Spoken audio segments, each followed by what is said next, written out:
Howdy everybody, JJ Gustafson here with Heyday. We are dropping off our boat here at Excel. It's a sad day. We've had this boat for a little over 2 years.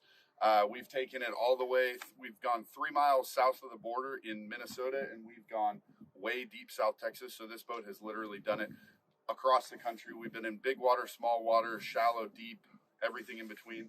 The boat's held up great for us, as you can tell. 2 years of hard hunting, a lot of ducks, a couple of geese, right, Ray? A couple of geese.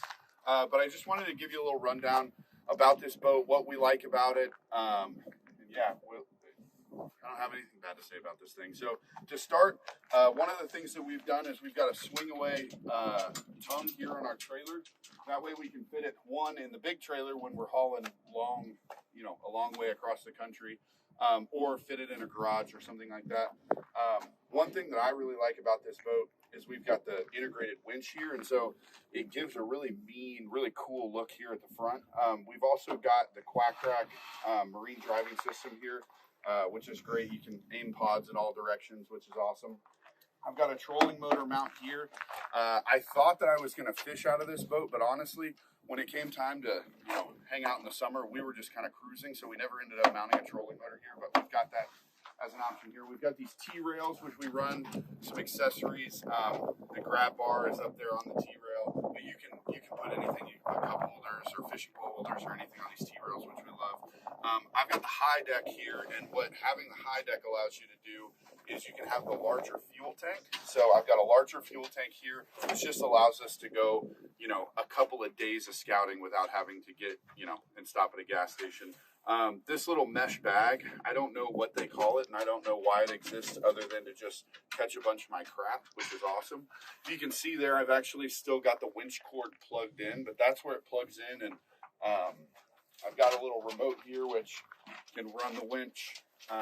So it's super easy, long cord. So if we ever need to, port the boat, or we get stuck on it could be anything, get stuck on anything.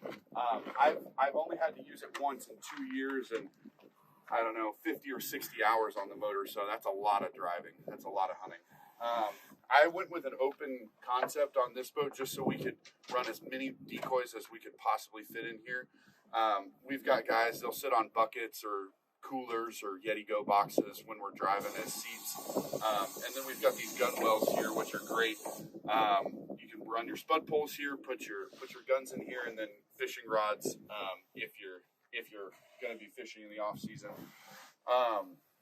I've got the Timber King Edition motor on here, so they do it in a bunch of different configurations, but I've got the Timber King 40 here. A couple things about the Timber King. We're shorter here. I like the big blade motor, just a 2-blade motor. You can get a 3-blade, but it feels like to me when I've got this 2-blade, this big blade motor, we're going to get up on plane a lot faster when we're pushing a heavier load.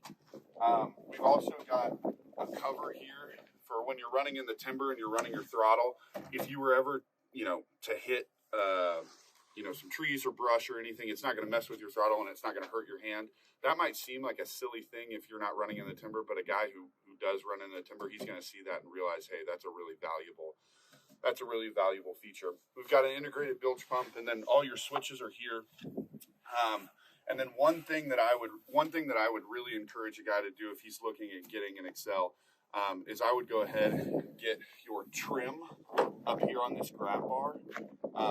You've got your trim here on your motor handle, and you've got trim there once you've put your boat up on the trailer. But having it up on your grab bar, this is just naturally where you're going to end up riding and putting your right hand. And I love being able to navigate and manipulate that with my right thumb while I'm running my throttle with the left. So here at the back of the boat, you've got a nice step here, so the dogs can get up easily. Old guys or maybe fat guys can get up here a little easier.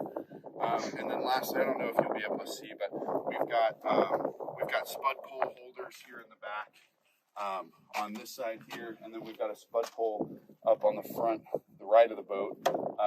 I know that's technically we're supposed to say port and starboard, but I don't want to make a mistake and get controlled in comments, so I'm just not going to say the wrong thing.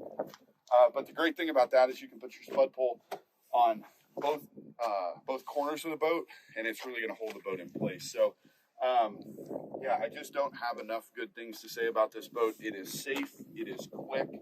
We're able to carry as much gear as we can possibly need. We've had a lot of good times with this boat, but we are going to build a new one for this coming season. So I don't even know what that's going to look like. Maybe some new features, maybe some new accessories. I don't know, but I'm excited to get inside. We're going to talk about it. So stay tuned for next year, the new boat build.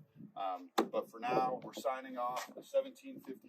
It's been 2 good years and, I don't know, 10,000 miles of driving with it. So thanks a lot. Appreciate you.